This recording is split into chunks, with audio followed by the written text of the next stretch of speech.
17 পেকুয়াজোলা জন্মে জয়নগর কেন্দ্রের 39 নম্বর বুথে ফের পুনঃ ভোটের আদেশ জারি করল রাজ্য নির্বাচন কমিশন।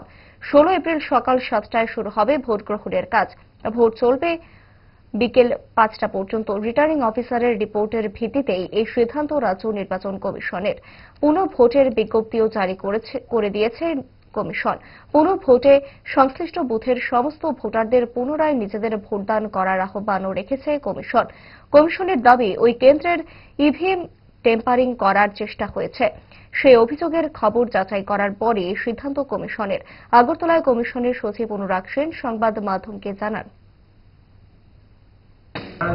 একটা অভিযোগ পেয়েছিলাম, সেই অভিযোগের ভিত্তিতে আমাদের অবজারভার যারা আমরা একটা ইন্ডিপেন্ডেন্টলি এনকোয়ারি করা হয়, সেই এনকোয়ারির মাধ্যমে আমরা এটা জানতে পেরেছি যে এখানে একটা ইভিএম কে ট্যাম্পারিং করার একটা চেষ্টা হয়েছিল।